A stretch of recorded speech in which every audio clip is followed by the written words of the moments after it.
Hello friends, मैं प्रवीण श्रीवास्तव आपके अपने यूट्यूब चैनल पर आप सभी का स्वागत करता हूं। कैसे हैं आप सभी लोग? उम्मीद करता हूं कि आप सभी लोग अच्छे होंगे और अच्छे से स्टडी कर रहे होंगे। 12 अगस्त से एमपी पुलिस का एग्जाम स्टार्ट है, तो आप लोगों की डिमांड थी कि सर वीडियो बनाना स्टार्ट करो, वीडियो बनाना स्टार्ट करो।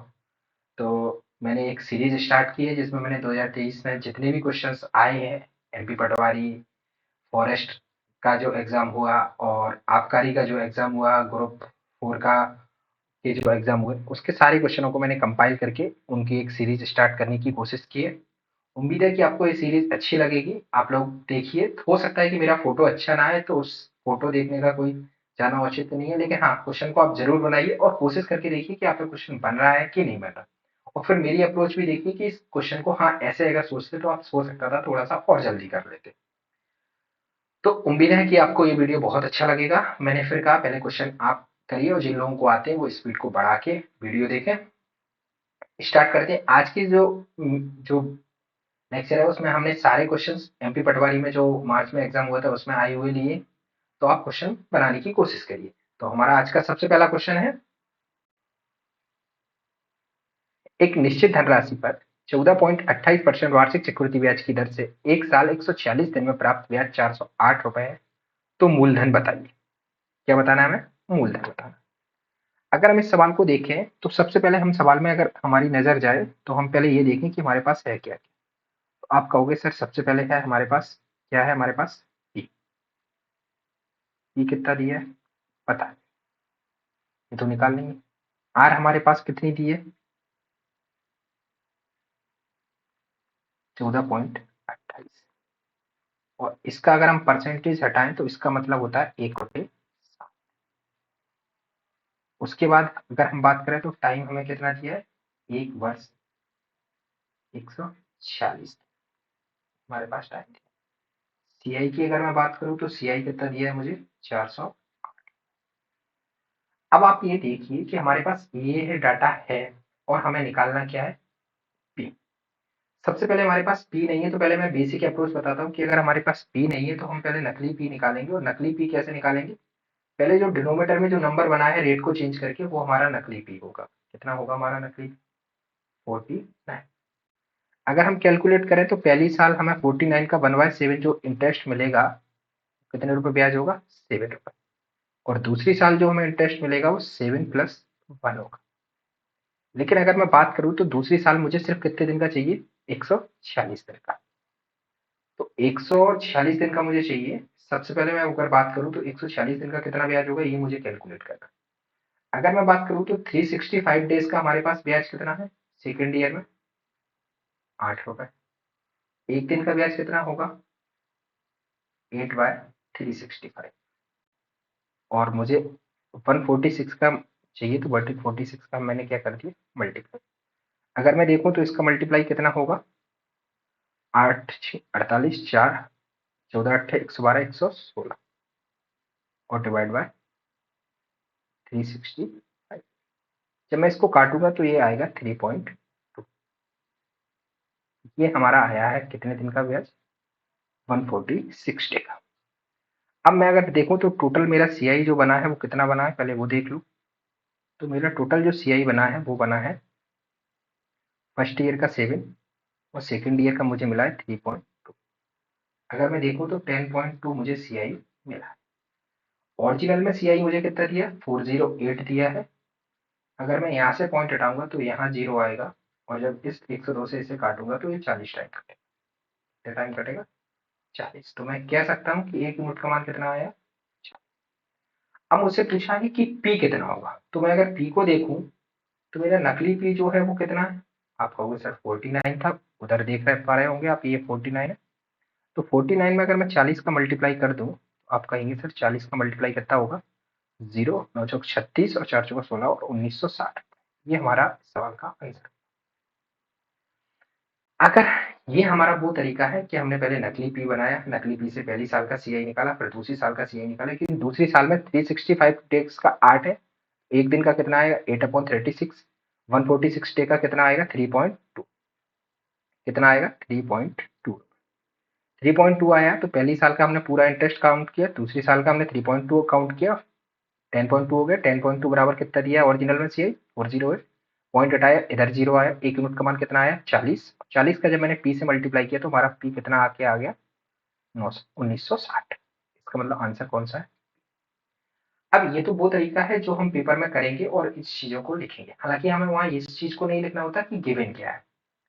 अगर मैं इस सवाल में बात करूं तो सबसे पहले मैं देखूंगा कि मेरे पास जो मैंने नकली पी बनाया है वो कितना बनाया 7 × 7 मतलब 49।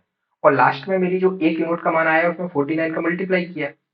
तो ये मैं कह सकता हूँ कि कहीं ना कहीं पी जो भी होगा वो 7 का मल्टीप्लाई होगा। कितने का मल्टीप्लाई होगा 7 का। अगर 7 का मल्टीप्लाई होगा तो मैं ये देखूं कि ये नंबर को अगर मैं 7 से डाइड करूं तो 7 दूनी 14, 4 बचेगा 48। 7 के पाड़े में नहीं आता तो मैंने कहा ये ऑप्शन हट गया। अगर मैं तीसरा क्वेश्चन देखूं 7 दूनी 14, 6 बचा 7 के पाड़े में 64 नहीं आता। 7 दूनी 14, 5 बचा 7 के पाड़े में 52 भी नहीं आता। तो ये सारे ऑप्शन डिलीट हो गए, सिर्फ ऑप्शन कौन सा बचा बी। मेरी अप्रोच अगर ये होती कि पी अगर नकली 49 बना है तो इसका मतलब 7 का मल्टीपल होगा, और 7 का मल्टीपल अगर मैं चेक करता तो सिर्फ एक ही आंसर था, वो है बी। हम इस सवाल को बहुत अच्छे से अप्रोच करके पकड़ सकते हैं। मैंने फिर कहा आप लोग कहोगे कि सर पेपर में ऐसी दिमाग आइडिया नहीं आते। अगर नहीं आते तो आप ये समझिए कि लास्ट में आपके 2 से 4 क्वेश्चन छूट जाएंगे। आपको सवालों में ऐसी अप्रोच सोचनी पड़ेगी। चलते हैं हम आगे के सवाल पर। एक स्कूल में उसने हमें रेशो दिया है। अगर मैं बात करूं तो किस किस का रेशो दिया है सवाल में। टीचर हमें दिए हैं कितने 6 टीचर हैं, स्टूडेंट्स कितने 35। उसने कहा है कि प्रत्येक छात्र को छात्रों की कुल संख्या का 20% टॉफी मिले। प्रत्येक छात्र को छात्रों की कुल संख्या का 20% टॉफी मिले। तो 20% का मतलब हमारे यहाँ डायरेक्ट हमें याद होना चाहिए 1/5 होता है। 1/5 से अगर देखें तो कितनी टॉफी मिली प्रत्येक स्टूडेंट को 7 इंटू 35 अगर मल्टीप्लाई करेंगे तो 7 और 35 कितना हो 7 पंजे 35 और 7 21 और 2 23, सॉरी 24, 21 और 2 245, ये हो गए। अब उसने कहा है कि प्रत्येक टीचर को जो ट्रॉफी मिली है वो कितनी मिली है 2/5। 40% का मतलब क्या होता है 2/5। ये आपको परसेंटेज याद हो कि 40% का मतलब होता है 2/5। जिन लोगों को याद नहीं है वो इन्हें नहीं याद कर लें। 20% का मतलब होता है 1/5। 2/5 अगर निकालूंगा तो मैं 35 का 2/5 कितना होता है 14, और 14 पंजे 70, 14 छः 84। तो टीचरों को कितनी मिली 14। अगर मैं योग करूं तो 5 और 4 9, और 9 जो योग है वो इसी में है, इकाई अंक 9 इसी में। वैसे भी पूरा भी योग कर लो तो 8 और 4 12 और 2 1 3, कितने आ रहा है 300। इस सवाल का आंसर। चलते हैं आगे के सवाल में। एक छात्र जो 25% अंक प्राप्त करता है वह 15 अंकों से अनुत्तीर्ण हो जाता है, जबकि एक छात्र जो 75% अंक प्राप्त करता है वो उत्तीर्ण मानक से 35 अंक 35 अंक नहीं, ये 35% अधिक लाता है, ये लिखा है सवाल में। थोड़ा करेक्शन है, टाइपिंग मिस्टेक है। मैंने कहा आज पहला वीडियो है तो हो सकता है कि कुछ गलतियां हो। अब अगर मैं यह सवाल को देखूं, इस सवाल के नजरिए से इस सवाल को देखूं तो पहले ये देखो पास होने के लिए मुझे कितने नंबर चाहिए 25%। और एक लड़का 25% लेके आया प्लस 15 से फेल हो गया, तो इसका मतलब उसे 15 और चाहिए थे पास होने के लिए। और एक दूसरा लड़का है वो 75% लाया, क्योंकि पास होने से कितने जाना है 35, कितने जाना है 35%। तो इसका मतलब है कि अगर मैं इस लड़के से -35 कर दूं तो मतलब कह सकता हूं कि 40% में ये लड़का पास हो जाता। इसका मतलब ये है कि पास होने के लिए या तो वो बंदा 40% लेके आए, या वो बंदा 25% प्लस 15% लेके आए। 25 को इधर लेके आएंगे तो 15% बचेगा, तो 15% का मान काय के बराबर है 15 के बराबर है। तो 15 का मान 15 के बराबर है, तो 100 का मान कितने के बराबर होगा। आप कहोगे सर 100% बराबर होगा 100। उसने यही पूछा है कि टोटल पूर्णांक कितना होगा, उच्चतम संभव अंक निर्धारित करें, तो मतलब कितना होगा 100। क्योंकि पास होने के लिए 25% चाहिए और 15 से फेल हो गया, इसका मतलब पास होने के लिए 25% और 15 चाहिए। दूसरे डाटा ये कह रहा है जबकि एक छात्र 75% लाया है जो कि पास होने से कितने परसेंट अधिक है 35%। तो कहीं ना कहीं अगर मैं 35% को मान कर माइनस कर दूं तो मैं कह सकता हूँ कि 40% में स्टूडेंट पास हो रहा है। तो 40% बराबर 25% और प्लस 15। 15 को 25 को इधर लेके आए तो 15% की वैल्यू अगर 15 है तो 100% की वैल्यू 100 होगी। चलते हैं हम आगे के सवाल। सवाल कह रहा है जब एक धनात्मक संख्या एक्स वाई जेड को 37 से डिवाइड किया जाता है तो रिमाइंडर कितना बचता है? 19, 28 और 35। अगर इस सवाल को जेन्युइन प्रोसेस से आप करोगे तो सवाल में बहुत टाइम लगेगा, और अगर आप इस सवाल को तरीके से करेंगे तो आप सोच सकते हो जल्दी कर। हमने क्या कहा, अगर हम यहाँ देखें तो x को अगर हमने 37 से डिवाइड किया तो हमारे पास रिमाइंडर आया 19। जब हमने y को 37 से डिवाइड किया तो रिमाइंडर आया हमारे पास 28। और जब हमने z को डिवाइड किया 37 से तो हमारे पास आया 35। तो इसका मतलब मैं कह सकता हूँ कि x का मान ये है, y का मान ये है और z का मान ये। हमसे उसने पूछा है कि 2x minus 3y plus 4z को अगर हम 37 से डिवाइड करें तो रिमाइंडर क्या है? ठीक है। अगर मैं बात करूं तो 2x की वैल्यू कितनी है हमारी 19, y की वैल्यू कितनी है 3 इंटू बाई 28 और प्लस 4z की वैल्यू कितनी है हमारी 30। इस डाटा को अगर मैं यहाँ रख दूं, डिवाइड कितने से करना है मुझे 30, 19 दूनी 38, 28 दूनी अगर बात करूं तो 8 3 24 बोले तो 84 प्लस 100 डिवाइड बाय 30। अगर बात करूं माइनस करूं तो 80 में चार माइनस करूंगा तो 406 कितना बचेगा, 80 में 60 54 बचेगा। कितना बचेगा 50, 8 और 6 14, 5 3 8 1 94।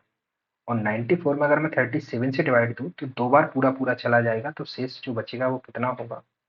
अगर मैं देखूं तो शेष कितना बचेगा, 37 टू से कितना होता है 74, और 94 में से अगर हम 74 माइनस करें तो हमारे पास जो बचता है रिमाइंडर वो बचता है 20। तो इसका मतलब मेरे पास शेष कितना होगा?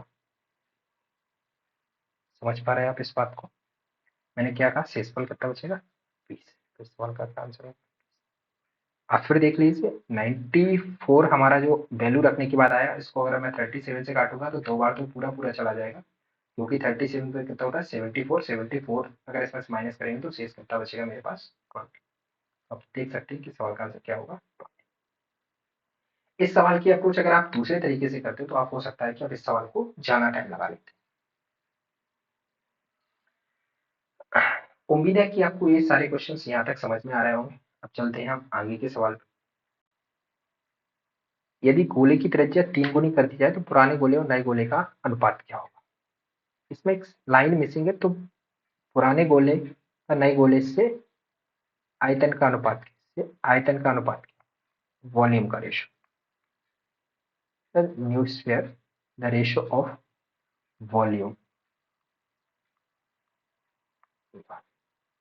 अगर मैं बात करूं तो आप लोग जानते हैं कि एरिया का जो मतलब होता है वो क्या होता है ए स्क्वायर, और वॉल्यूम का मतलब होता है एक।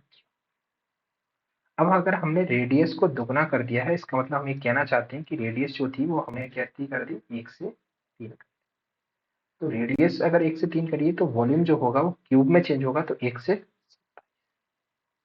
यही आपका वॉल्यूम का रेशियो 1 से 27 कौन सा होगा?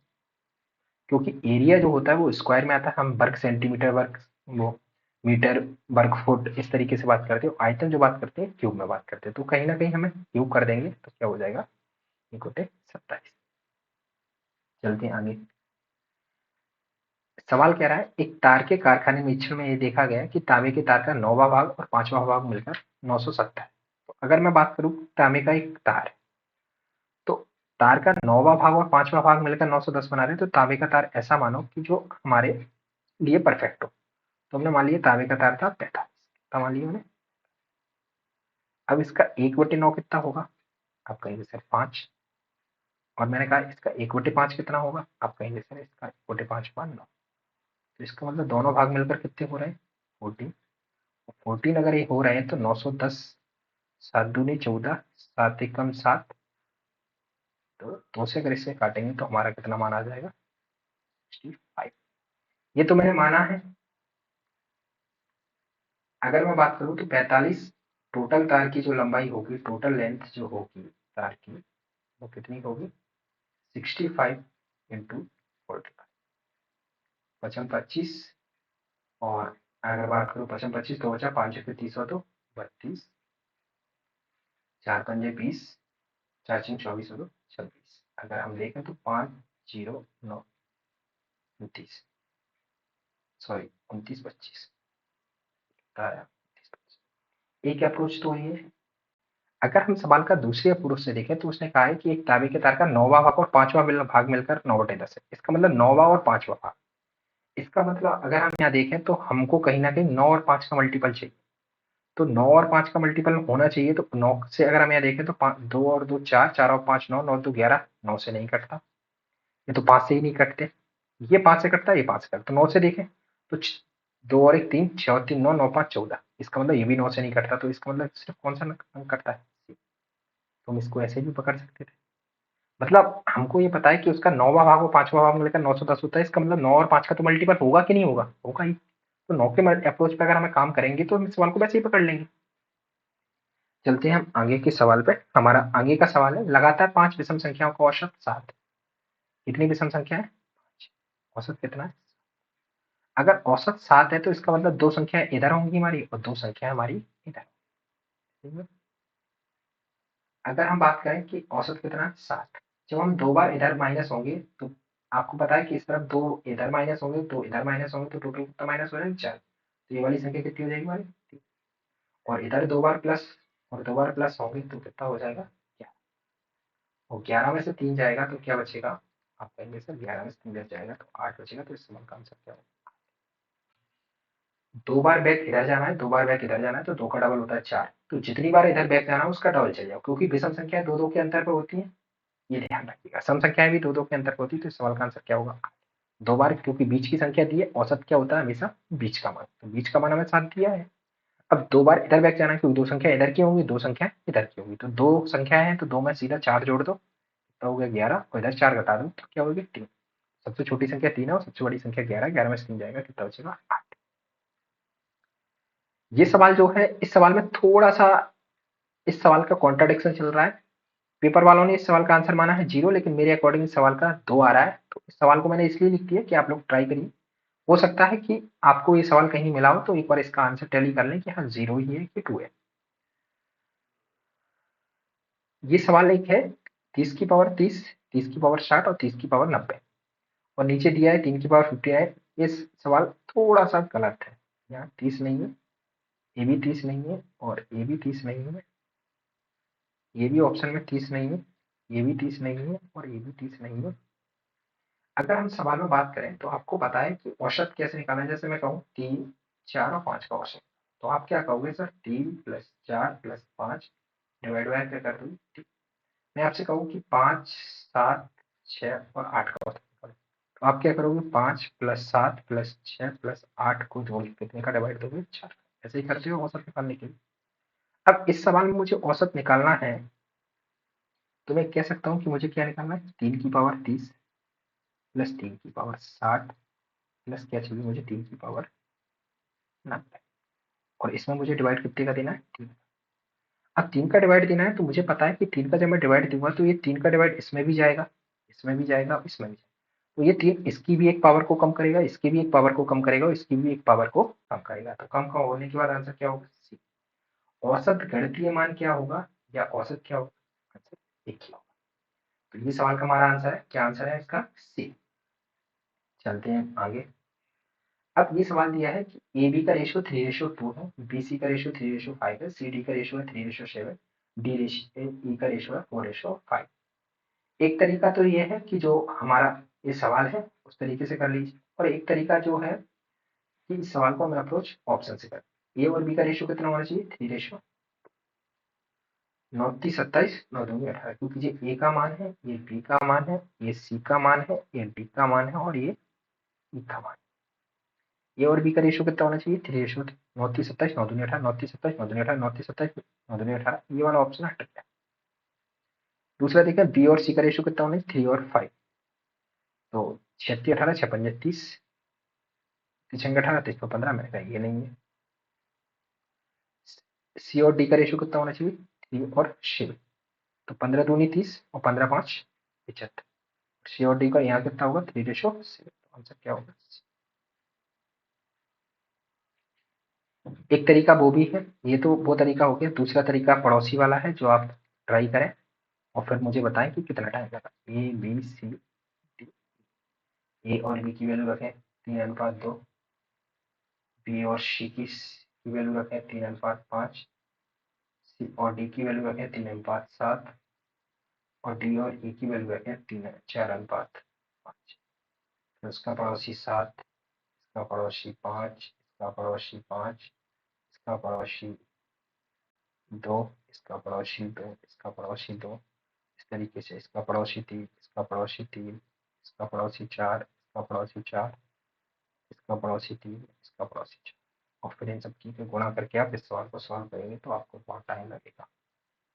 मैंने फिर कहा कि आप थोड़ा-सा चीज़ों को देखिए कि इस सवाल की अगर अप्रोच आप ये करते हैं तो आप ये सवाल को जल्दी बना उम्मीद है कि आपको ये बातें समझ में आ रही। मैंने कहा क्वेश्चन बनाना इम्पोर्टेंट नहीं है, क्वेश्चन कितने कम टाइम में बना रहे हैं ये भी ध्यान रखें।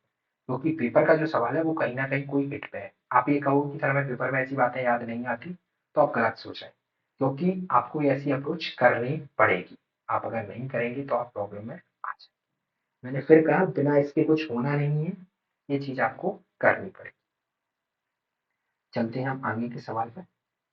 ये सवाल देख के हमें जो जेल पुलिस का पेपर हुआ था वो एक क्वेश्चन याद आ गया। हमारा क्वेश्चन दिया है, अगर हम सवाल में देखें तो सवाल हमारा दिया है 3 प्लस 13 और 23 बार-बार रिपीट हो रहा है तो इसको ऐसे लिख सकते हैं। पॉइंट के बाद की संख्या अलग कर दी, पॉइंट की संख्या अलग कर दी। अगर इस सवाल को देखूँ तो सबसे पहले मैं इसको अगर बार हटाऊँगा तो 13/23 पूरा आएगा, माइनस जिस पे बार नहीं होता वो आता है, बटे में जितने पे बार होता है उतना आता है और जितने पे बार नहीं होता उसका 0 आता है और प्लस के इससे इस तरफ कोई मतलब नहीं। जब मैं इसको सॉल्व करूँगा 3 13 23 अगर जाएगा तो 0 1 1310 बटे 990, यही हमारा 0 से 0 कट जाएगा तो हमारा सवाल बचेगा 3 प्लस 131 बटे 900। अब मैं इसमें जोड़ूंगा तो इसमें इसका गुणा करूंगा तो 0 3 के बाद 0 और 1 इकाई का अंक 0 एक आएगा तो इकाई का अंक आंसर होगा 1, क्योंकि जब 3 का इसमें गुणा करूंगा तो 27 2700 में 1 से जोड़ूंगा तो 3000 से ऊपर होगा तो आंसर यही होगा। अब नहीं समझ में आ रहा तो आप एलसीएम लेंगे, कितना आएगा 990। 3 का जब इसमें गुणा करेंगे तो 0 9 27 और 29 और प्लस 131। अब 131 जब इसमें जोड़ेंगे तो 1 7 और 3 10 9 10 1 11 32 909, अब तो यही होगा। मैं उम्मीद करता हूँ कि ये चीज़ें आपको समझ में आ रही हो। आप एक बार खुद पेन लेके बैठिए और खुद करिए। हो सकता है आपको मेरी राइटिंग समझ में नहीं आ रही हो तो थोड़ी-सी उसकी ब्राइटनेस बढ़ा लीजिए। मैंने कहा मेरी स्टार्टिंग है तो हो सकती है थोड़ी बहुत गलतियाँ हमसे हो जाए। तो इस सवाल का आंसर क्या है? डी। आप अप्रोच देखिए और आप खुद करिए, पहले सवाल आपको करिए। हमारा तीसरा सवाल है एबीसी की क्षमताएँ दी हैं। क्षमताओं का मतलब होता है हमें पता है कि लड्डू कितने बनाता है। तो ए कितने लड्डू बना रहा है? हमारा 2 बना रहा है। बी हमारे कितने लड्डू बना रहा है? 5 लड्डू बना रहा है और सी कितने बना रहा है? 3। तो अगर मैं ये देखूँ तो ये तीनों मिलकर कितने लड्डू बना रहा है? तो आप कहेंगे सर ये लड्डू बना रहे हैं 10। तो मैं कह सकता हूँ कि टोटल वर्क जो है वो कितना है? 10। और कितने दिन तक इन्होंने काम किया? 27। टोटल वर्क कितना हो गया? 270। अब ये काम बी और सी दोनों मिलकर इस काम के 4/9 हिस्से को कितने में करें, मतलब इसका कितना हिस्सा करवाना है? 4/9। किससे करवाना है? बी और सी से। तो आप कहोगे सर बी और सी की ताकत तो 8 है। मैंने कहा 4 दूनी 8, 9 तिया 27 और 2 से इसे काटोगे तो कितना हो जाएगा? 5 और जब 3 का मल्टीप्लाई करेंगे तो कितना हो जाएगा? कितने दिन लगेंगे? ये क्षमताएं दी हैं 2 लड्डू 5 लड्डू 3 लड्डू, तो तीनों मिलकर कितने लड्डू बनाएंगे एक दिन में? 10 लड्डू। तो 27 दिन में कितने बनाएंगे? 10 इंटू 27। लेकिन हमें 10 इंटू 27 नहीं करवाना, हमें उसका 4/9 काम करवाना है। कितना करवाना है? 4/9। 10 काम करवाना है, 10 एक दिन में काम होता है, 27 काम दिन काम किया, लेकिन हमें सिर्फ 4/9 हिस्सा काम करवाना है। और किससे करवाना है? बी और सी से। तो बी और सी की ताकत कितनी है? 8। 9 से इसको काटा तो 3 और इसको काटा तो 2 से इसको काटा तो 5। कितना आ गया? वही 15। कोई बड़ा सवाल? आजकल क्षमताओं के सवाल पेपर में थोड़े से चलन में, क्योंकि मैंने पटवारी के जो है क्वेश्चन देखे उसमें ज्यादातर क्वेश्चन क्षमताओं के आए। तीसरा क्वेश्चन भी हमारा ये है कि ए की ताकत हमें कितनी दी है? 7 लड्डू बनाने की। बी की ताकत कितनी दी है हमारी? 5 लड्डू बनाने की। और सी की ताकत कितनी दी है? 3 लड्डू। अगर मैं टोटल वर्क देखूं तो कितने दिन किया है, तो 7 5 12 3 15, 15 के हिसाब से हमने कितने दिन काम किया, 35 का। तो 15 5 75, और 75 और 15 थी 45, 45 और 7 कितना होता है, 62। एक साथ काम करते हुए उनको कितने दिन लगते हैं, 35 दिनों में पूरा करते हैं। तो 7 5 12 3 15, 15 5 75, हासिल 7, 15 थी 45, 45 7 कितना होता है, 525। बी और सी द्वारा कितना काम किया जाता है, अगर मैं टोटल वर्क की बात करूं तो टोटल वर्क मेरा कितना हो गया, टोटल वर्क कितना हो गया, 7 5 12 3 15, 15 5 75, हासिल कितना 7, 15 थी 45, 45 7 कितना होता है, 7 5 12 525। टोटल वर्क कितना हुआ हमारा, 525। बी और सी ने कितने दिन काम किया, बी और सी की अगर मैं बात करूं तो बी और सी कितने दिन काम कर रहे थे, 21 दिन। बी और सी की ताकत कितनी है, 11 कम 11, 11 दिन 22, सॉरी, कितना काम हो गया, तो 525 में से अगर मैं घटाऊंगा तो कितना बचेगा, 4, इधर कितना बचेगा, 9, और ये जो शेष काम बचा है, ये शेष काम कौन करेगा, ये करेगा। तो मैं कह सकता हूँ कि शेष काम मुझे किससे करवाना है, ये से करवाना है। 394 डिवाइड बाय ए की ताकत कितनी, 7 लड्डू होने की, तो 7 पंजे 35, कितना बचेगा, सवाल में कहीं कैलकुलेशन मिस्टेक हुई, 7 5 6, सॉरी ये गलती हो गई, सी के एक दिन के लड्डू 6, तो 7 5 12 6, एक दिन के लड्डू कितने हो रहे हैं, 18 पंजे 90, और 18 तीन 54, 54 और 76 होते 630। तो टोटल हमारा वर्क जो हुआ है वो कितना हुआ है, 630। यही सिली मिस्टेकों पर थोड़ा सा काम करना है हमें, 630। जब 630 इसमें से घटाएंगे तो ये बचेगा 9, यहाँ बचेगा 9, और यहाँ बचेगा कितना, 399 में जब हम 7 का भाग देंगे तो 7 पंजे 35, 4 बचेगा 50, 50। क्वेश्चन समझ पाए, हमने थोड़ी सी गलती कर दी, सी की एफिशिएंसी गलत लिखी, ए के ए 7 लड्डू बनाता है, बी 5 बनाता है, और सी कितने बनाता है, 6। तो एक दिन के कितने लड्डू बने, 18। 35 दिन में कितने लड्डू बनाएंगे, 630। अब टोटल वर्क कितना हो गया, 630। बी और सी ने कितने दिन काम किया, 11। बी और सी की ताकत कितनी बनाने की है, 11 लड्डू बनाने की। 21 दिन तक इन्होंने काम किया, तो कितने लड्डू बना लिए, 230। कितने लड्डू शेष रह गए, 399 लड्डू शेष रह गए, और 399 लड्डू हमें किससे बनवाना है, सी से। तो कितने दिन में बनाएगा, 57 डेज में। तो आंसर क्या हो गया, 57। 14 सवाल कह रहा है 26 61 दो संख्याओं के बीच का अंतर है, दो संख्याएं ज्ञात कीजिए यदि एक संख्या का 22% दूसरी संख्या के 55% के बराबर है। अगर मैं इनका अंतर देखूं तो 5 और 6 में से 5 जाएगा 1, 4, 6 और 6, और इस तरफ 2, मतलब अंतर पहले में सेम है। दूसरे में अगर घटाऊं तो 4 में से 5 जाएगा 1, दूसरा भी सेम है, तीसरा ऑप्शन से नहीं होगा। अब मैं देखता हूँ पहली संख्या का कितना, 55%, 22%, ऐसे दूसरी संख्या का कितना, 55%। परसेंट से परसेंट कटा, 11 दूनी 22 और 11 5 55। यहाँ से मैं संख्याओं का अगर रेशियो बनाऊं तो 5:2 है। इसका मतलब संख्याएं जो होंगी वो 5 और 2 का मल्टीपल होंगी, तो ना तो ये होगा, और इसमें भी कोई 5 का मल्टीपल लेंगे तो ये भी नहीं होगा। अब बचे हमारे पास दो ऑप्शन। अब दो ऑप्शन में है तो तुक्का लगाने के लिए कुछ भी लगा सकते हो, लेकिन अब एक्यूरेट देखें तो उसने कहा है दो संख्या 26 61 दो संख्याओं के बीच का अंतर है। अंतर कितना है, 26 61। तो अंतर यहाँ कितना दिख रहा है, तो आप कहोगे सर 3। तो 3 यूनिट का मान किसके बराबर दिया है, 26। 3 से इसे काटेंगे, 63 24, 2 बचेगा, 63 24 63 21, कितना आएगा, 887। तो अगर मैं बी वाली संख्या में गुणा कर दूं 2 इंटू 887 का, तो आप कहोगे सर इसका नाम 7 दूनी 14, 8 दूनी 16, 1 17, और दूनी 16 1 1774। तो इसका मतलब एक संख्या होगी 1774 और एक होगी 5 का मल्टीपल, जो कि बी ऑप्शन में। अब आप कहोगे सर ए में गुणा क्यों नहीं किया, क्योंकि ए में मुझे पता है ऑलरेडी 5 का मल्टीपल होगा, तो 5 का मल्टीपल ये है, लेकिन इसमें देखें तो बी में 2 का मल्टीपल ये भी है और 2 का मल्टीपल ये भी है, तो मैंने कहा सीधे नीचे वाले में गुणा करो ना 887 का, क्योंकि इन दोनों का अंतर कितना है 3 और ओरिजिनल में अंतर कितना दिया है दो संख्याओं में 26, आप देख पा रहे होंगे 61। इस तरीके से दो ऑप्शन तो हमारे देख के हट गए, क्योंकि जो भी संख्या होंगी वो 5 और 2 का मल्टीपल होगी। सवाल, एक दुकानदार अंकित मूल्य पर 12% की छूट पर उत्पाद बेचता है और 10% का लाभ कमाता है। छूट भी दे रहा है और लाभ भी कमा रहा है। यदि वह लाभ 20% अर्जित करना चाहता है तो उत्पाद को कितने प्रतिशत छूट पर बेचना पड़ेगा। अब अगर हमें लाभ 20% कमाना है तो कहीं ना कहीं हमें छूट को कम करना पड़ेगा। आपको मैंने क्लास में कॉन्सेप्ट बताया था कि आप एक चीज हमेशा याद रखिए कि सीपी और एमआरपी का एक कॉन्सेप्ट होता है। सीपी बनता है 100% माइनस डिस्काउंट करके,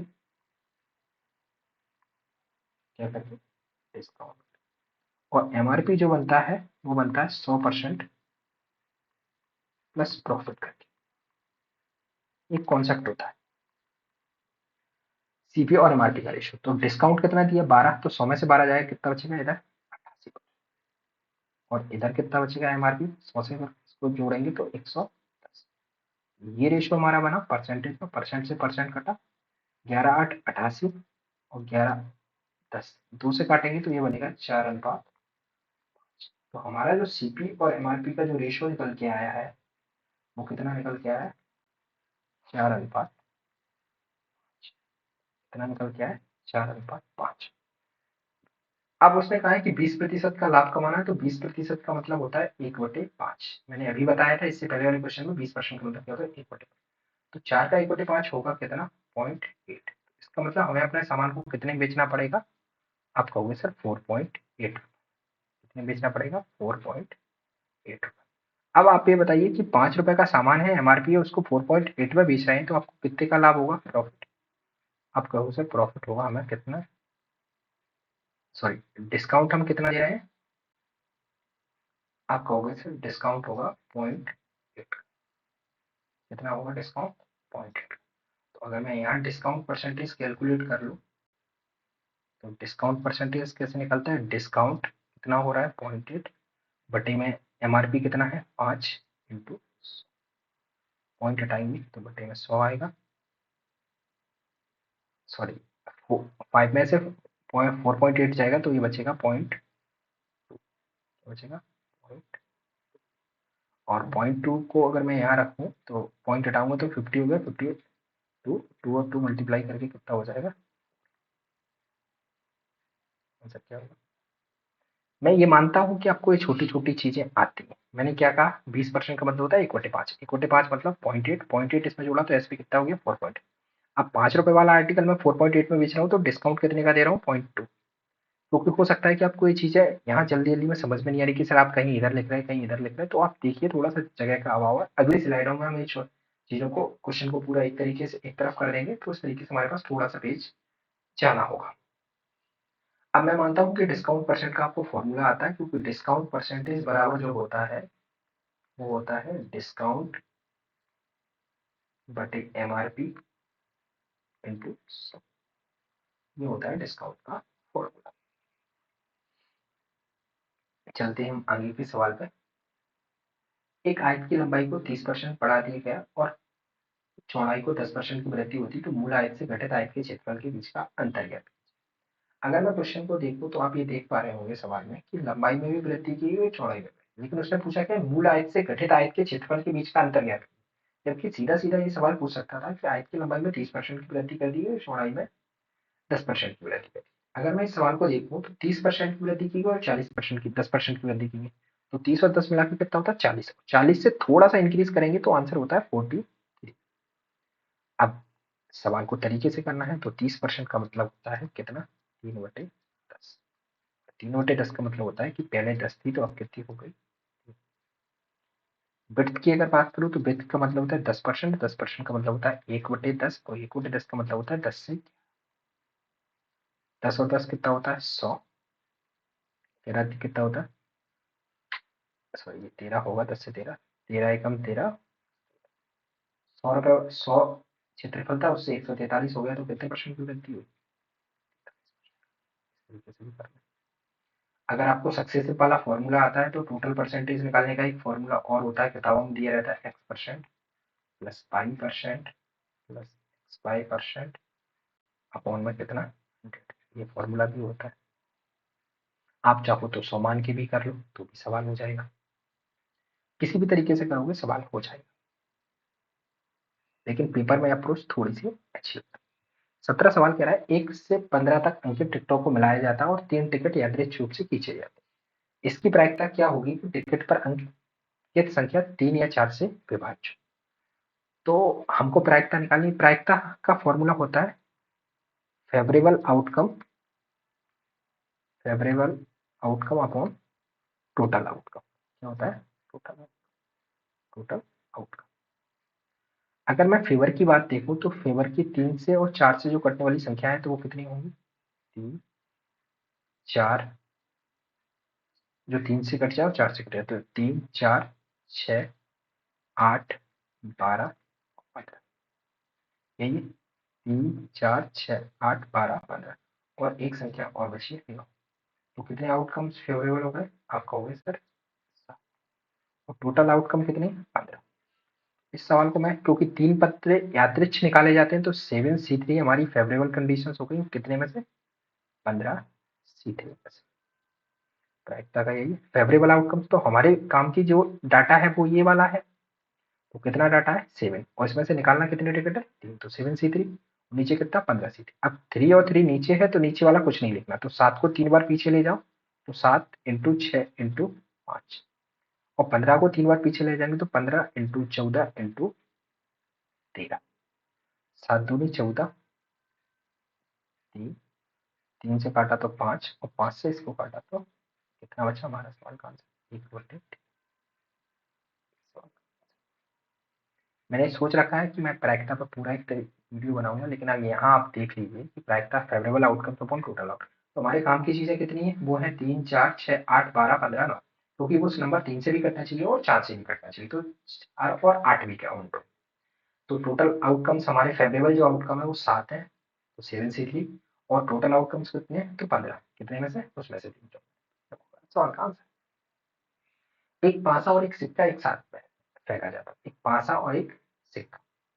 तो अगर मैं बात करूं तो पासे में क्या होता है? 1 होता है, 2 होता है, 3 होता है, 4 5 और 6।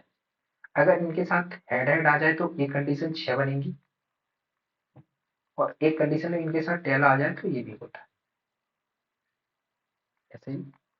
तो टोटल कंडीशंस कितनी हो गई? वही कितनी हो जाएंगी? 12। एक पासा और एक सिक्का एक साथ फेंका गया है, जिसकी प्रायिकता क्या होगी कि एक पासा सम संख्या और एक सिक्का हेड हो, यही चीजें पूछी।